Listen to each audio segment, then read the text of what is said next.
अरुणाचल प्रदेश के lower Subansiri district 0 में आज डिस्ट्रिक्ट टीवी फोरम मीटिंग हुआ, जो कि DMO office chamber mini secretariat 0 में किया गया था। डीएमओ ने टीवी पेशेंट को इनकरेज किया और अपनी बहुत सी अच्छी एक्सपीरियंस शेयर किया। डीएमओ ने टीवी चैंपियन यानी टीवी रिकवर पेशेंट को भी अपना फैमिली और फ्रेंड्स को इनकरेज करने को कहा। सर, जो आप लोग आज डिस्ट्रिक्ट टीवी फोरम मीटिंग किया गया है, उसका बारे आप थोड़ा सा डिटेल्स में बता दीजिए। डिस्ट्रिक्ट टीवी फोरम ये एक तो एक्चुअली फोरम है जो हम लोग NTEP जो नेशनल टीवी इल्यूमिनेशन प्रोग्राम का अंडर में एक ये टीवी का बारे में डिस्कस करने के लिए, पॉलिसी मेकिंग के लिए जो डिफरेंट ग्रुप्स ऑफ ये इन्वॉल्व करके, जैसे DC चेयरमैन होगा, देन ZPC वाइस चेयरमैन, या फिर ZPC नहीं है तो उसका एजुकेटिव वाला जो एजुकेटिव ऑफिसर है पंचायत का, वो वाइस चेयरमैन रहेगा। Then DTO as such member secretary है, DMO ऐसा ICDF डिप्टी डायरेक्टर ICDS ये सब, और DRCH का ऑफिस ये सब मेंबर है। एंड एक एडवोकेट भी है, जैसे मीडिया आप लोग है, ऐसा हम लोग मेंबर्स अराउंड 12-13-14 मेंबरशिप है। देन ZPM भी मेंबर है। अनफॉर्चुनेटली आज 2-4 मेंबर्स नहीं आ पाया। अदरवाइज ये एक तो पॉलिसी मेकिंग बॉडी है डिस्ट्रिक्ट के लिए, टीवी प्रोग्राम को कैसा चलाएगा, इसको पब्लिक का डोमेन में कैसे लाएगा, सोशल सपोर्ट के लिए कैसा मोबिलाइज करेगा, और ये सब पॉलिसी मेकिंग बॉडी है एक्चुअली। तो आज का समिति का आप क्या रहा? आज का तो मीटिंग बहुत अच्छा हुआ है, क्योंकि आज DC एब्सेंस रहने का बाद में ADC सर तो आया था, तो ये ADC सर के लिए फर्स्ट एक्सपोजर भी था, एंड हम लोग का DMO सर जो उसके लिए भी फर्स्ट एक्सपोजर था, बिकॉज DMO भी नया है। And last year DC sir आया था, इस बार DC सर नहीं होने का वजह से ADC सर चेयर किया था मीटिंग को, इसके लिए वो ये क्या उसके लिए एक्सपोजर के लिए भी अच्छा है। सर, ये टीवी का आप लोग का जो अभियान जो अभी चल रहा है, तो उसको किस तरह आप लोग जो ब्लड में जाके जो अवेयरनेस आप लोग देंगे? हम लोग इसको actually health and wellness centre तक लेके गए हैं अभी already. Health and wellness officers every month Nikshay दिवस करके 1 डे स्पेशली टीवी के लिए वो लोग मनाते हैं, जहाँ में अवेयरनेस देता है, अगर स्क्रीनिंग भी करता है, अगर कोई प्रिज्यूमटिव टीवी जो सिम्टोमेटिक्स बोलते हैं ऐसे मिलने से उसका सैंपल कलेक्ट करके यहाँ पहुँचा भी देता है। तो ये as of now village level तक पहुँच चुका है। सर, ये टीवी का बारे में और थोड़ा सा ये जो बस्ती जो आपका जो लास्ट मीटिंग में 2 डिस्ट्रिक्ट में इंक्लूड है, लोअर सुबनसिरी और कामेंग डिस्ट्रिक्ट, यस, तो उसको किस तरह का टीवी का जो उसको ये इसका किस तरह जो इन्फेक्शन होता है, उसको थोड़ा सा पेशेंट को डिटेल से बातें दें आप लोग को। हाँ, एक्चुअली ये बहुत अच्छा क्वेश्चन है। बहुत ज़्यादा मिसकंसेप्शन है। कोई लगता है कि टीवी हेरिडेटरी है, किसी को लगता है कि टीवी उसका फोरफादर्स ऑफ पाप क्या होगा उसके लिए भी होता है। ये बहुत पुराना बिलीफ है। एक्चुअली ऐसा नहीं है। टीवी सिर्फ एक तो बैक्टीरियल डिजीज़ है, हर डिजीज़ के तरह एक बैक्टीरियल डिजीज़ है, लेकिन प्रॉब्लम इसमें ये है कि ये बहुत ज़्यादा हाईली इन्फेक्शियस है, मतलब स्प्रेड हो सकता है, दूसरा कम्युनिटी को लग सकता है। अगर कोई एक सिंगल आदमी टीवी हो के वो अपने आप में मर जाता है तो कोई ज़्यादा इश्यू नहीं था, क्योंकि ये ज़्यादा इम्पोर्टेंट हो गया कि क्योंकि ये सोसाइटी में फैलता है। अगर आप एक तो पॉजिटिव टीवी पेशेंट को बिना ट्रीटमेंट का 1 साल छोड़ देता है, तो वो अपना मरने से पहले कम से कम 1 साल में 10-15 आदमी को लगा के ही जाएगा। तो इसीलिए ये इम्पोर्टेंट है। इसीलिए हम लोग इसको टीवी अभी एलिमिनेशन प्रोग्राम करके, ये पहले टीवी कंट्रोल प्रोग्राम था। ये प्रोग्राम आज का नहीं, 1962 में स्टार्ट हुआ है। तो ये बाद में जाके revise national TB control programme हो गया। अभी जब हम लोग एलिमिनेशन पेज में आ गया तो ये टीवी एलिमिनेशन प्रोग्राम हो गया। तो हम लोग का टारगेट है 2025। तो एलिमिनेट करने के लिए ओनली हेल्थ डिपार्टमेंट जो स्पेशली टीवी वाला जो सेक्शन है, मेरा पास कितना है स्टाफ, हम एक DTO है, फिर मेरा टेक्निकल सपोर्ट 2 सुपरवाइज़र है, 3 सुपरवाइज़र सॉरी, तो एंड एक लेबोरेटरी टेक्नीशियन है, एक डाटा एंट्री ऑपरेटर है, एक हेल्थ विजिटर है। वो हम लोग 4-5-6-7 आदमी सारा डिस्ट्रिक्ट को संभाल नहीं पाएगा। इसीलिए हर कॉर्नर से हम लोग सपोर्ट लेने के लिए ट्राई कर रहे हैं, पब्लिक से, देन स्टूडेंट से, पॉलिटिशियन से, और ये पंचायत लीडर, हर तरफ से सपोर्ट लेने के लिए ट्राई कर रहा है। यही है। देन इसके लिए सबसे इम्पोर्टेंट है कि टीबी को का मीन्स कैसा फैलता है। तो जनरली टीबी जो जब आदमी लोग खांसता है, खांसने का साथ साथ क्या होता है, थोड़ा तो छोटे छोटा बबल्स निकलते हैं थूक का जैसा, तो इसमें बैक्टीरिया रहता है। तो इसको कोई हेल्दी आदमी नाक का थ्रू इनहेल करके वो लंग में डिपॉजिट हो जाके तब टीबी हो सकता है। कोई ऐसा भी होता है कि वो लाइफ टाइम बैक्टीरिया को लेके घूमते रहेगा लेकिन वो बीमार नहीं होगा, इसको हम लोग लेटेंट टीबी बोलते हैं। तो ऐसा भी बैठ सकता है अगर जब तक आपकी इम्यूनिटी स्ट्रॉन्ग है, सप्रेस होकर बैठेगा। लेकिन इम्यूनिटी वीक हो जाने के बाद, सपोज आपको डायबिटीज़ हो गया, इम्यूनिटी वीक हो गया, HIV हो गया, इम्यूनिटी वीक हो गया, या फिर आप इम्यूनोसप्रेशन ड्रग खा रहा है, इम्यूनिटी ऐसे में प्लेयर अप हो जाता है। तो इसलिए जो मोड ऑफ जो स्प्रेड है वो ड्रॉपलेट का तरफ से बाय एयरबोर्न है। तो इसलिए वो इम्पोर्टेंट है प्रिवेंशन करना। तो इसको देन नेक्स्ट, जितना जल्दी हम लोग टीबी पेशेंट को कैच करेगा, डायग्नोस करेगा, जितना जल्दी ट्रीटमेंट करेगा, जितना जल्दी क्योर करेगा, उतना प्रिवेंशन होगा। सर ये खांसने का अलावा और क्या क्या सिम्टम होता है जो टीबी का?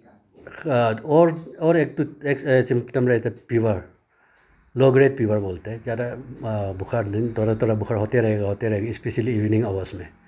देन नेक्स्ट होता है आपका लॉस ऑफ एपिटाइट, खाने को मन नहीं करेगा।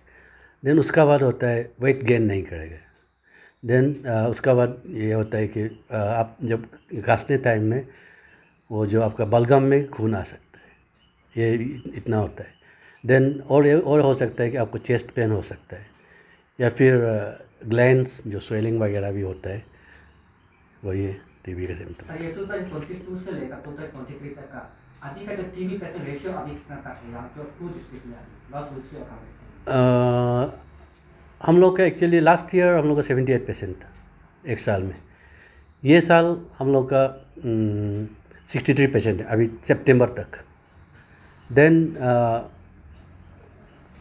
2019 में हम लोग का पेशेंट था 118। तो उसका बाद सडनली डिक्रीज हुआ 54 2020 में। तो वो कोविड का वजह से था।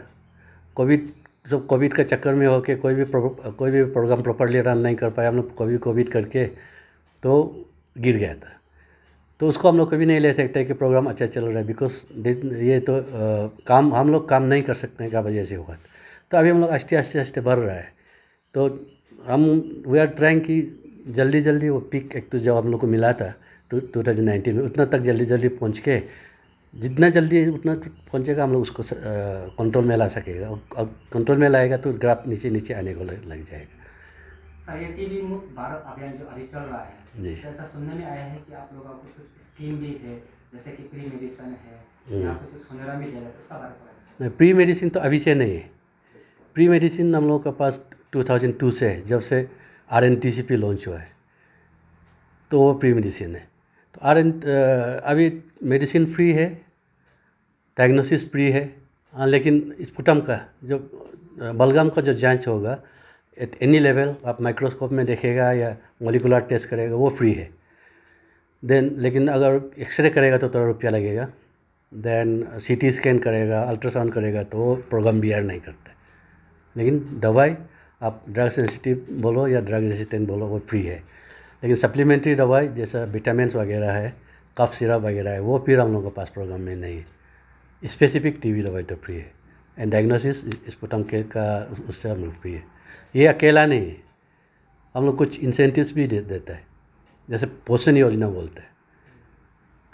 तो ये पोषण योजना के अंतर्गत हम लोग काइंड्स में नहीं देते, केस में DBT मोड में, डायरेक्ट बैंक ट्रांसफ़र मोड में 500 रुपीज़ पर पेशेंट पर मंथ, जब तक ट्रीटमेंट चल रहा है। नॉर्मली तो ड्रग सेंसिटिव टीबी का 6 मंथ ट्रीटमेंट होता है, तो 6 मंथ अगर बाई चांस में ये 7 मंथ 8 मंथ भी चला जा रहा है तो भी हम लोग बियर करते हैं। तो ऑन रजिस्ट्रेशन जब भी रजिस्ट्रेशन होगा 1000 रुपीज़ उसका अकाउंट में जाएगा। Next every year 5 month next 4 महीने के लिए 4 इंस्टॉलमेंट्स के लिए। तो ये वाला दे रहा है। देन उसका बावजूद भी हम लोग जैसे निक्षय मित्र बोलते हैं, प्रधानमंत्री टीबी मुक्त भारत अभियान के तहत पर, तो हम लोग निक्षय मित्र सोसाइटी से ढूंढते हैं। कोई भी हो सकता है निक्षय मित्र, आपका कंपनी हो सकता है, पब्लिक लीडर हो सकता है, इंडिविजुअल हो सकता है, दुकान वाला हो सकता है। तो इसके लिए हम लोग क्या करता है, निक्षय मित्र ढूंढ के, निक्षय मित्र अगर पेशेंट एडॉप्ट करता है, एज ऑफ नाउ हम लोग का निक्षय मित्र ये 13 है और टीबी पेशेंट एडॉप्ट किया हुआ 28 है। तो 12 इंडिविजुअल जो 12 इंडिविजुअल जो एक पेशेंट करके एडॉप्ट किया है वो लोग 12 हो के, देन अनदर 16 जो एक ऑर्गेनाइजेशन है ओले फाउंडेशन NGO, वो लोग 16 पेशेंट एडॉप्ट किया है। तो इन डेट में हम लोग अभी 28 है। तो इसमें हम लोग क्या करता है कि एक फूड बास्केट एक तो बना देता है। फूड बास्केट में क्या कंटेंट होगा, 3 kg राइस, 1.5 किलो दाल, देन 1 kg पाउडर मिल्क, एक प्लेट, ये सब इतना ही है। सर वो मंथली बेसिस है ना? Monthly basis. तो उसके लिए हम लोग क्या कर देते हैं, हम लोग वेंडर आइडेंटिफाई किया हुआ है। तो वेंडर का ऑर्डर हम लोग पैसा डिपॉजिट कर देते हैं। जो मित्र जो हम लोग को जो पैसा देते हैं उसको हम लोग सीधा वेंडर को डिपॉजिट दे देते हैं। हम लोग मंथली पैसा नहीं लेते हैं मित्र से, हम लोग उसको डायरेक्ट 6 महीने के लिए एक साथ में लेके तो उसको ये वेंडर को डिपॉजिट दे देता है।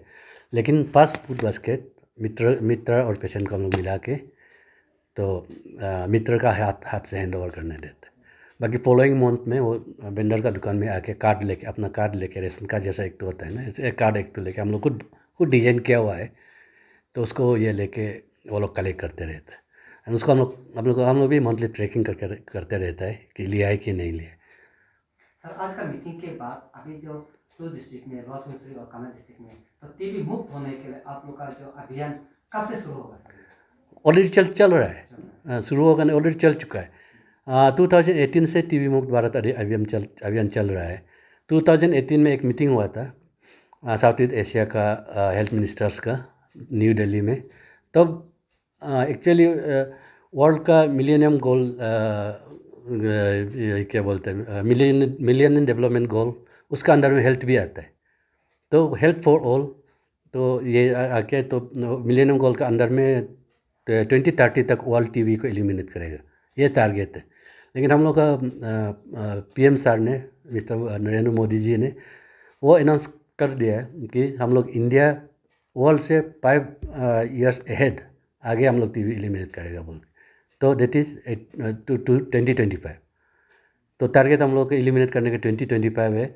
ऑलरेडी प्रधानमंत्री मुक्त भारत अभियान तो चल ही रहा है।